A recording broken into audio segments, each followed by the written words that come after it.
आमिना फरमाती हुई नजर आई कि वलीदा मख्तूनन, जब आप आए हैं तो आप आए हैं मख्तूम थे। जब आमिना फरमाती हुई नजर आई वलीदा नज़ीफन, जब आप आए हैं तो बदबू नहीं आई, खुशबू आई है। अम्मा आमिना फरमाती हुई नजर आई वलीदा मक़हूलन, जब आप आए हैं आंखों में सुरमा पहले से लगा हुआ। आपकी शान तो ये है, मकाम तो ये है, अल्लाह रब्बुल आलमीन ने आपका साया तो बनाया था, जमीन पे न पड़ता था। आप बिस्मिल्लाहिर रहमानिर रहीम।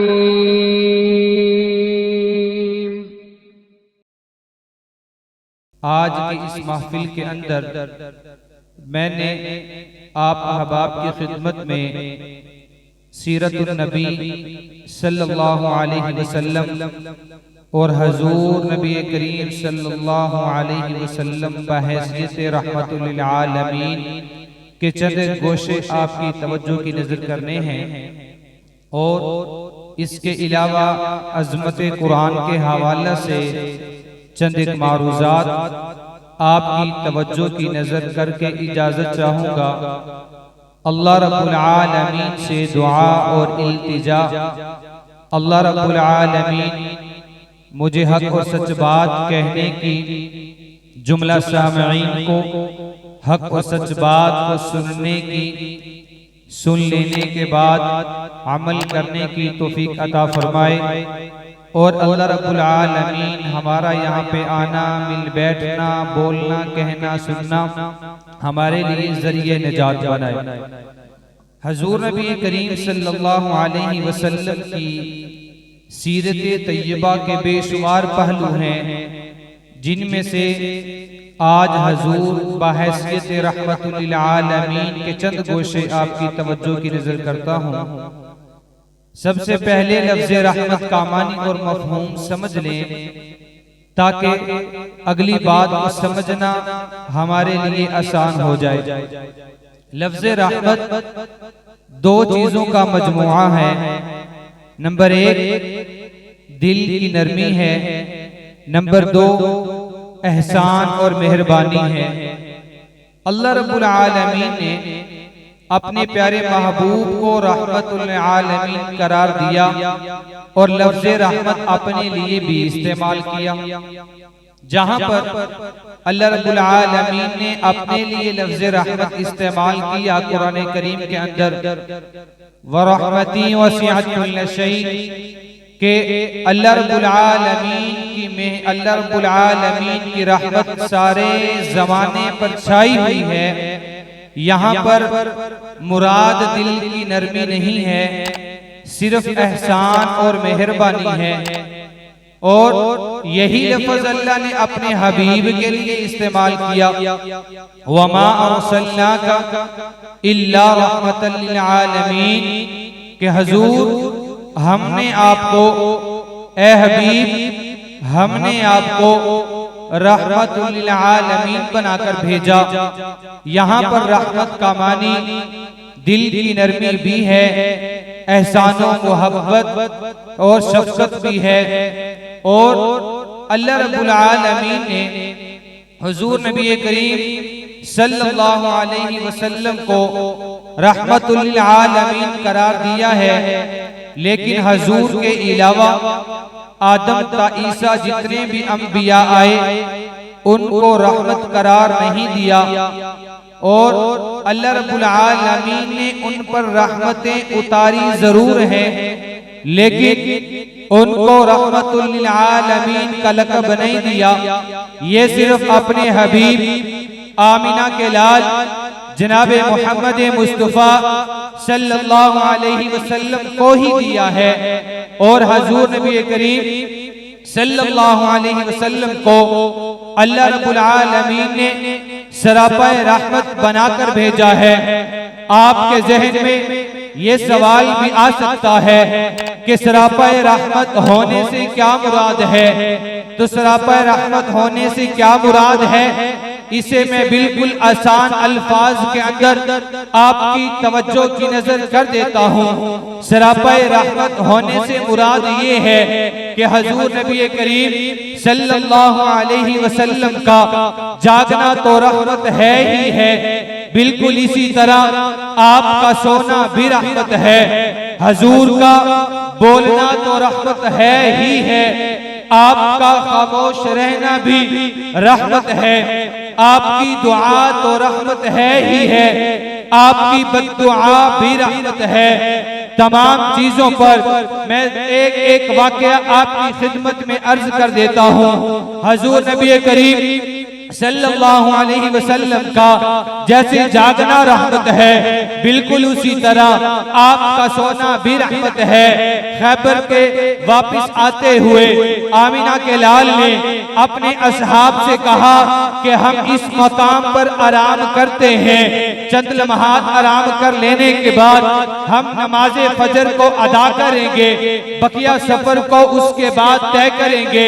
हजूर नबी करीम सल्लल्लाहु अलैहि वसल्लम ने हजरत बिलाल हबशी रजी अल्लाह ताला अन्हु को बुलाया है और हुक्म दिया, बिलाल ये तमाम सहाबी भी आराम करेंगे, मैं भी आराम करूंगा, लेकिन आपने पहरा देना है।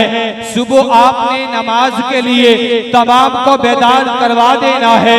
बिलाल कहते हुए नजर आए, ठीक है आमिना के लाल, मैं आपके हुक्म की तामील करूंगा, मैं इसका ख्याल करूंगा। तमाम के तमाम असहाब आराम करने के लिए सोने की गरज से लेट गए, सो गए। आमिना के लाल भी लेट गए और हजूर नबी करीम सल्लल्लाहु अलैहि वसल्लम भी जब लेट गए तो हजरत बिलाल रजी अल्लाह ताला अन्हु ने पहरा देना शुरू किया। अपनी सवारी के साथ टेक लगाकर बैठ गए और कुछ लम्हात तो बैठे रहे। उसके बाद आपकी आंख भी लग गई, हजरत बिलाल हबशी भी सो गए। जब सुबह सूरज निकलता है तो सूरज की किरणें आमिना के लाल के चेहरे का बोसा लेने के लिए बढ़ती हैं। तो हजूर नबी करीम सल्लल्लाहु अलैहि वसल्लम ने आवाज दी कि ए बिलाल कहाँ पे हो। बिलाल दौड़ते हुए आए, ए आमिना के लाल मैं माजरत चाहता हूँ, जिस रब ने आपको सुला दिया उसी रब ने मुझे भी सुला दिया। तो हजूर नबी करीम सल्लल्लाहु अलैहि वसल्लम ने कहा, अच्छा चलो उठो, सहाबा को बेदार करवाओ और यहाँ से आगे बढ़ते हैं। तो हजूर नबी करीम सल्लल्लाहु अलैहि वसल्लम के हुक्म पर सहाबा को बेदार करवा दिया गया। सफर का आगाज कर लिया गया। कुछ वक्त गुजार लेने के बाद, सफर तय कर लेने के बाद हजूर नबी करीम सल्लल्लाहु अलैहि वसल्लम ने उस नमाज की कज़ा लौटाई है और पता ये चला कि आमिना के लाल का जागना तो रहमत है ही है, आपका तो सोना भी रहमत है। क्यों? इस वजह से हजूर नबी करीम सल्लल्लाहु अलैहि वसल्लम अगर यहाँ पे आराम ना करते तो नमाज की कज़ा लौटाने का इनाम हम तक कभी भी ना पहुँचता। और अगर किसी बंदे की कोई एक नमाज भी रह जाती तो वो नमाज क़यामत तक इस बंदे के कंधों पे लटकी रहती। क़यामत तक ये वज़न इस बंदे के कंधों पे रहता। तो पता ये चला कि जैसे हजूर नबी करीम सल्लल्लाहु अलैहि वसल्लम का जागना रहमत है, बिल्कुल इसी तरह आपका सोना भी रहमत है। हजूर नबी करीम सल्लल्लाहु अलैहि वसल्लम की दुआ भी रहमत है और आपकी बददुआ भी रहमत है। इन दोनों बातों पे सिर्फ एक एक हवाला आपकी तवज्जो की नजर कर देता हूँ। हजरत अबू हुरैरा रज़ी अल्लाह ताला अन्हु हजूर की खिदमत में हाजिर हुए और कहने लगे, ए आमिना के लाल, है मेरे प्यारे महबूब पैगंबर, मैं आपसे अर्ज करता हूँ मेरी वालिदा के लिए भी दुआ कीजिए ना कि अल्लाह रब्बुल आलमीन मेरी वालिदा को भी इस्लाम की दौलत से माला माल कर दे। अल्लाह के हबीब ने तो अल्लाह के हबीब ने अबू हुरैरा के कहने पे अबू हुरैरा की वालिदा के लिए अल्लाह के दरबार में हाथों को उठाया है और अल्लाह के हबीब ने अबू हुरैरा की वालिदा के लिए दुआ की कि ऐ अल्लाह अबू हुरैरा की वालिदा को हिदायत नसीब फरमाना। अबू हुरैरा कहते हुए नजर आए, मैं ये सुनकर दौड़ लगा दी। मैंने देखा कि मैं जाकर देखूं तो सही, आमिना की लाल की दुआ का सफर पहले पहुंचता है या अबू हुरैरा घर पे पहले पहुंचता है। अबू हुरैरा फरमाते हैं कि जब अपने घर पे पहुंचा तो मेरी वालिदा ईमान लाने के लिए, इस्लाम कबूल करने के लिए तैयारी कर रही थी। तो मैंने ये देखा अबू हुरैरा घर नहीं पहुंचा था कि आमिना के लाल की दुआ का सफर पहले घर पहुंच गया। हुजूर नबी करीम सल्लल्लाहु अलैहि वसल्लम की जैसे दुआ रहमत है, बिल्कुल वैसे ही आपकी तो बद्दुआ भी रहमत है। इस पे भी एक हवाला पेश करके अपनी गुफ्तगू को आगे लेके चलता हूँ। हुजूर नबी करीम सल्लल्लाहु अलैहि वसल्लम ने एक बंदे को देखा, वो खाना खा रहा है, दाएं हाथ से नहीं बाएं हाथ से। आमिना के लाल ने कहा कि तुम अपने बाएं हाथ से खाना ना खाओ, दाएं हाथ से खाना खाओ। वो ये कहता हुआ नजर आया कि नहीं, मैं दाएं हाथ से खाना नहीं खा सकता। आमिना के लाल ने कहा तुम दाएं हाथ से खाना खा भी नहीं सकोगे। यहाँ पर अल्लाह के हबीब ने बद्दुआ की है और वो सारी जिंदगी अपने दाएं हाथ से खाना खाने से कासिर हो गया। लोगों ने हदीस की शारही इस बात को उठाया है कि वो रसूल जिसको रहमत बनाया गया, वो पैगंबर जिसको रहमत बनाया गया, उस पैगंबर ने छोटी सी बात में बद्दुआ क्यों कर दी? उसका जवाब भी लिखते हुए नजर आए कि वो इस वजह से अल्लाह के हबीब पैगंबर ने उस बंदे के लिए अगर दुआ न की होती, बद्दुआ न की होती, तो अल्लाह रब्बुल आलमीन उस बंदे के पूरे वजूद को हलाक कर देते। इस वजह से नसीहत करने वाला, बताने वाला, समझाने वाला, पढ़ाने वाला कोई और नहीं था, वो आमिना का लाल था। और उस बंदे ने आमिना के लाल की बात को माना नहीं। चाहिए तो ये था अब इस बंदे को अल्लाह तबाह बर्बाद कर देते, अल्लाह इस बंदे को जमीन में गर्क कर देते, लेकिन अल्लाह के हबीब ने सिर्फ ये बद्दुआ देके कि आइंदा दाएं हाथ से खा ना सकेगा, उस बंदे के वजूद को बचाया है, उसके जिस्म को बचाया है। तो पता ये चला जहाँ पे अल्लाह के हबीब बद्दुआ के लिए हाथ उठा दे, वहाँ पे रहमत का तकाजा ही ये है कि उसके लिए बद्दुआ की जाए। जहाँ पर अल्लाह के हबीब तलवार को उठा ले, वहाँ पर रहमत का तकाजा ही ये है कि आप तलवार को उठाएं और दुश्मन का मुकाबला करने के लिए मैदान में उतर आए। तो मैंने अर्ज़ ये किया, जिस तरह अल्लाह के हबीब की दुआ रहमत है, बिल्कुल इसी तरह आपकी बद्दुआ भी रहमत है। और जिस तरह आपकी याददाश्त रहमत है, बिल्कुल इसी तरह आपकी भूल भी रहमत है। एक मरतबा हुजूर नबी करीम सल्लल्लाहु अलैहि वसल्लम ने नमाज ज़ोहर की इमामत के लिए 4 रकात पढ़ाने के लिए मुसल्ला की इमामत में आते हैं, तो आमिना के लाल 2 रकात पढ़ा के सलाम फेर देते हैं। हजरत ज़ुल्यदैन सवाल करते हुए नजर आए कि ऐ आमिना के लाल, आप भूल गए हैं या नमाज में कमी हो गई है? आमिना के लाल फरमाते हुए नजर आए, कुछ भी तो नहीं हुआ, नमाज में कमी भी नहीं हुई, मैं तो भूला भी नहीं। हजरत ज़ुल्यदैन कहते हैं अल्लाह के हबीब कुछ तो हुआ है, आपने 2 रकात पढ़ाई है जबकि 4 रकात पढ़ानी थी। हजरत हुजूर नबी करीम सल्लल्लाहु अलैहि वसल्लम सहाबा की तरफ मुतवज्जह हुए और कहने लगे असदक़ ज़ुल्यदैन, क्या ज़ुल्यदैन सच कहता है? सहाबा ने कहा जी हाँ आमिना के लाल, ज़ुल्यदैन सच कहता है। तो आमिना के लाल उठे, 2 रकात और पढ़ाई, सजदे सर करके नमाज मुकम्मल की। पता ये चला कि हुजूर नबी करीम सल्लल्लाहु अलैहि वसल्लम की इस भूल की वजह से अल्लाह के हबीब ने इस उम्मत को सजदे सर का मसला समझा दिया है। और अगर हुजूर नबी करीम सल्लल्लाहु अलैहि वसल्लम से यहाँ पे भूल ना होती तो सजदे सर का मसला इस उम्मत के सामने कभी भी वाज़िह ना होता। पता ये चला जैसे आपकी याददाश्त रहमत है, बिल्कुल इसी तरह आपकी भूल भी रहमत है। और हुजूर नबी करीम सल्लल्लाहु अलैहि वसल्लम को रहमतुल आलमीन आखिर करार दिया ही क्यों है? आदम को अल्लाह रहमतुल लिल आलमीन करार दे देते, इब्राहीम को रहमत का लक़ब दे देते, इस्माईल को लक़ब दे देते, हजरत हूद और लूत को ये लक़ब दिया जा सकता था, लेकिन अल्लाह रब्बुल आलमीन ने अपने महबूब पैगंबर के लिए इस लक़ब को क्यों संभाला है, अपने प्यारे महबूब पैगंबर को क्यों रहमतुल लिल आलमीन करार दिया है? उसकी वजह ये है कि जो फज़ाइल आमिना के लाल में पाए जा रहे हैं, जो खसूसियात आमिना के लाल में पाए जा रहे हैं, वो तमाम खसूसियात दिगर अंबिया में मौजूद नहीं थी। इसी वजह से आपको रहमतुल लिल आलमीन करार दे दिया गया। पहली वजह बयान कर देता हूँ, आपका रहमतुल लिल आलमीन करार क्यों दिया गया? इस वजह से कि अल्लाह रब्बुल आलमीन ने आलमी अरवाह के अंदर 2 जलसे करवाए हैं। एक जलसे के अंदर अल्लाह ने अंबिया को भी जमा किया, रसूल को भी जमा किया, तमाम उम्मतों को भी जमा किया, तमाम इंसानियत को भी जमा किया।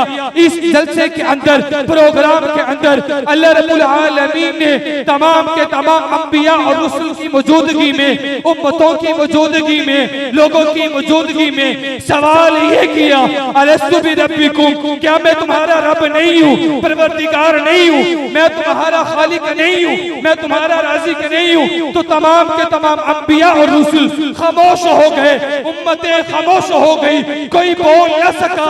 जब अल्लाह के हबीब ने देखा कि मेरे रब ने सवाल किया है, अलस्तु बिरब्बिकुम, क्या मैं तुम्हारा रब नहीं हूँ, परवरदिगार नहीं हूँ, कायनात का खालिक नहीं हूँ? तो आपने कहा, बला शहीदना, अल्लाह आप ही तो हैं, आप ही खालिक हैं, आप ही मालिक हैं, आप ही राज़िक हैं, आप ही दाता हैं, आप ही बनाने वाले हैं। हजूर की जुबान से सुनकर तमाम अंबिया ने भी कहा बला शहीदना, अंबिया से सुनकर तमाम लोगों ने भी कहा बला शहीदना।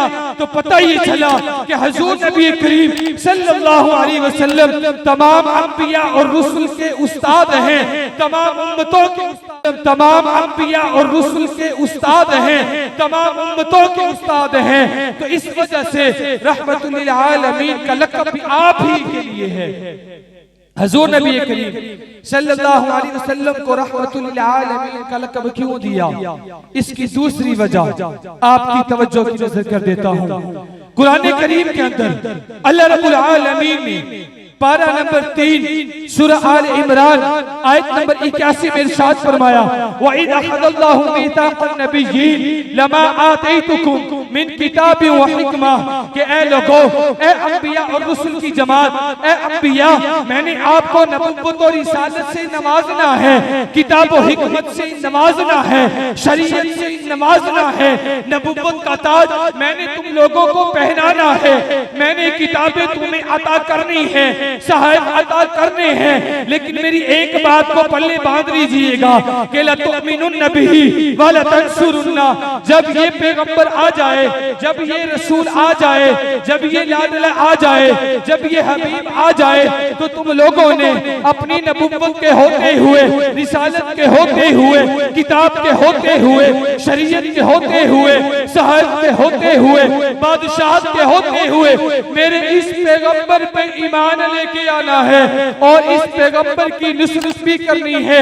हजरत कासिम नानोतवी लिखते हुए नजर आए, कहते हैं कि जब हजूर नबी करीम सल्लल्लाहु अलैहि वसल्लम की नबुव्वत को पावर करवाया जा रहा था, उसका मकसद ही यही था कि तमाम अंबिया और रसूल को पता चल जाए कि असल नबी तो मोहम्मद है, जाती नबुव्वत तो मोहम्मद की है, जाती रिसालत तो मोहम्मद की है। तमाम अंबिया हजूर के अलावा तमाम की नबुव्वत तो फैली है। तो इससे भी पता चला जाती नबुव्वत की पावर और कुव्वत ज्यादा है बनिस्बते तो फैली नबुव्वत और रिसालत के। तो ये भी वजह है कि हजूर नबी करीम सल्लल्लाहु अलैहि वसल्लम को रहमतुल लिल आलमीन का लक़ब अता कर दिया गया।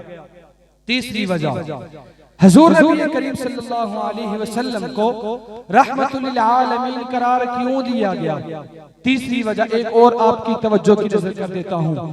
हजूर नबी करीम सल्लल्लाहु अलैहि वसल्लम से पहले जितने भी अंबिया और रसूल आए, जितने भी अंबिया और रसूल आए, वो तमाम के तमाम बिन मांगे आए, वो तमाम के तमाम बिन मांगे आए, किसी एक नबी और रसूल को भी बतौर नबी और रसूल के मांगा नहीं गया।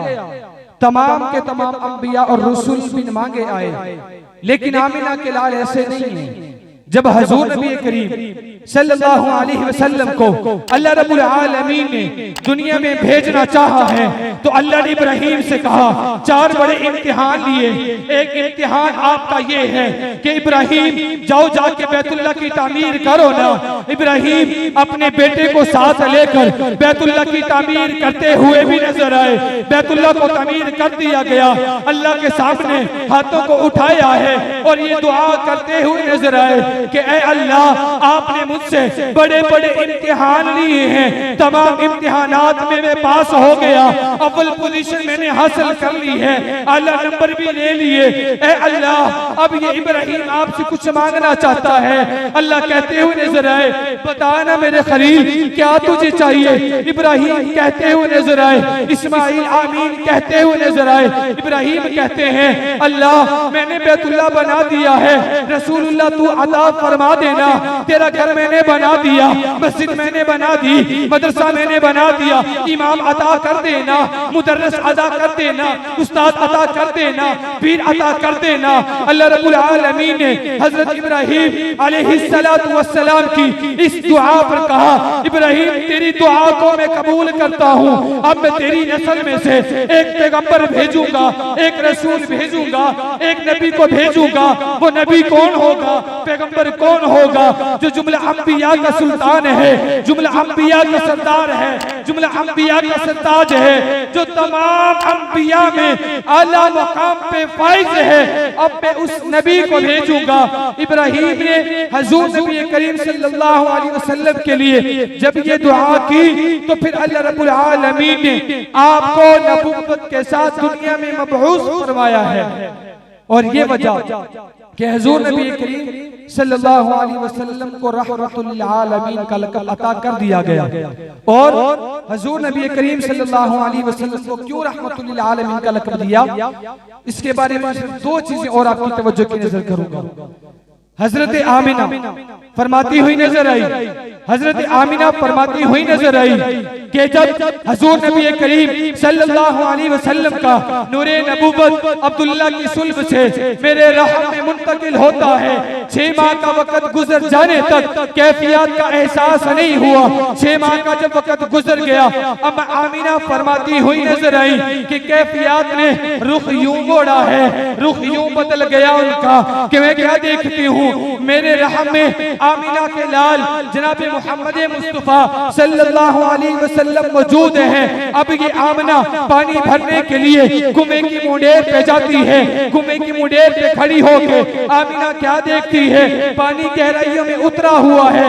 वो गहराइयों में उतरा हुआ पानी किनारों को चूमने लग जाता है। अम्मा आमिना फरमाती हैं, पानी भर के मैं जब वापस पलटती हूँ, धूप मेरे ऊपर है, लेकिन आसमानों के ऊपर बादल का एक टुकड़ा मुझ पे साया किए हुए है, धूप मुझ तक पहुंचने नहीं देता। अम्मा आमिना फरमाती हुई भी नजर आई कि तमाम के तमाम दरख्त भी मुझे सलामी दिया करते थे, तमाम के तमाम डालियां भी मुझे सलामी दिया करती थी, तमाम के तमाम पत्थर भी मुझे सलामी दिया करते थे, तमाम के तमाम कंकर भी मुझे सलामी दिया करते थे। और ये कि जब मेरे महबूब की विलादत का वक्त करीब आया, तो मैं क्या देखती हूँ कि आमिना के लाल की विलादत का वक्त करीब आया है, तो आसमानों के सितारे मुझ पे झुकाए। मुझे ये खदशा हुआ कहीं सितारे मुझ पे टूट ना जाए।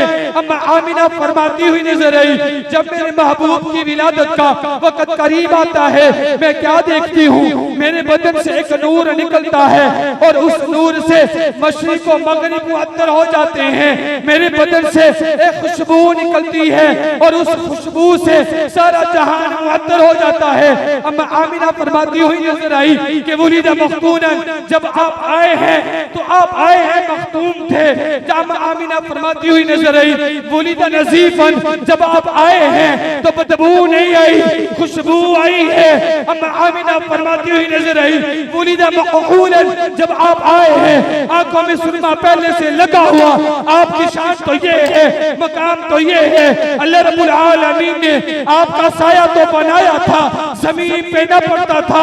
आपको बोलो बराज की हाजत तो पेश आती थी, कभी भी जमीन पे जाहिर नहीं होने दिए। अम्मा आमिना फरमाती हुई नजर आई, जब मेरे महबूब का बदन मेरे बदन से जुदा होता है तो मैं क्या देखती हूँ कि आपने अपनी आंखों को झुकाया हुआ रब्बुल जलाल के दरबार के अंदर, और इस उम्मत को पैगाम ये देना चाहते थे कि लोगों, ये एक सजदा जिसे तू गिराज समझता है, 1000 सजदों से देता है आदमी को निजात।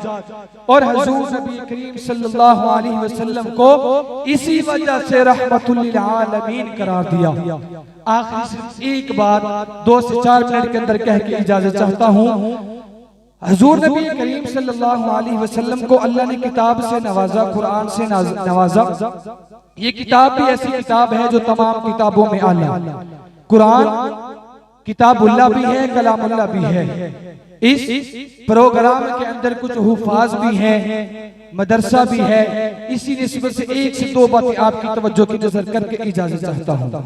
वो ये कि अल्लाह रब्बुल आलमीन ने कुरान करीम को जब अपने हबीब को दे दिया, किताब अपने महबूब पे उतार दी ना, तो अल्लाह के हबीब ने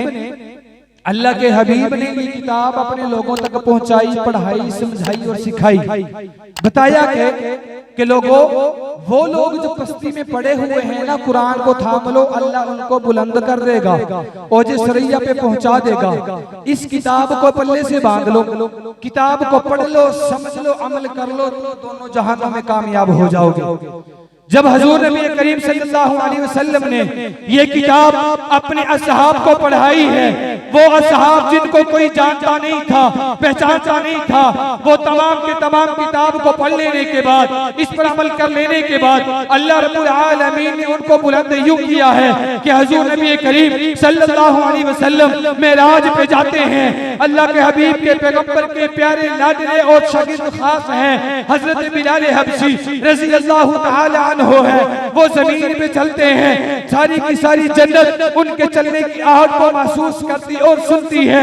अल्लाह रब्बुल आलमीन ने तमाम के तमाम असहाब को बुलंद यूं किया है कि वो तमाम के तमाम लोग बुलंद हो गए, आला मकाम पे पहुंच गए। और फर्क ये दिया कि लोगों किताब को पढ़ लेने के बाद, समझ लेने के बाद, पल्ले से बांध लेने के बाद, कोई बंदा भी अदना नहीं रहता, आला हो जाता है, गुलाम नहीं रहता, बादशाह हो जाता है, खादम नहीं होता, वो तो सरदार बन जाया करता है। और ये बताते हुए नजर आए कि आका दुर्फशानी ने तेरी कतरों को दरिया कर दिया, आका दुर्फशानी ने तेरी कतरों को दरिया कर दिया, दिल को रोशन आंखों को बीना कर दिया। क्या नजर थी जिसने मुर्दों को मसीहा कर दिया। हुजूर नबी करीम सल्लल्लाहु अलैहि वसल्लम ने हुजूर नबी करीम सल्लल्लाहु अलैहि वसल्लम ने इस किताब को पढ़ा के इस उम्मत को ओजे सरैया पे पहुंचाया। लेकिन आज दोबारा उम्मत का रुख बदल गया, कुरान को छोड़ दिया, अब ये फिर दोबारा पस्ती की जानब आने लग गए। आज भी अगर हम लोग चाहते हैं कि हम लोग कुरान करीम को पढ़कर बुलंद हो जाएं, समझकर बुलंद हो जाएं, तो जरूरी है कुरान करीम को सीने के साथ लगाएं और इससे हकीकी मोहब्बत करें और उस मोहब्बत का इजहार करें। फिर अल्लाह रब्बुल आलमीन देखें कि कैसे तमाम को बुलंदियां अता फरमाते हैं। अल्लाह रब्बुल आलमीन से दुआ और इल्तिजा है कि अल्लाह रब्बुल आलमीन हम तमाम को कुरान करीम को पढ़ने, समझने, दिलो जान से तस्लीम करने की तौफीक अता फरमाए। व आखिरु दावाना अनिल हम्दुलिल्लाहि रब्बिल आलमीन।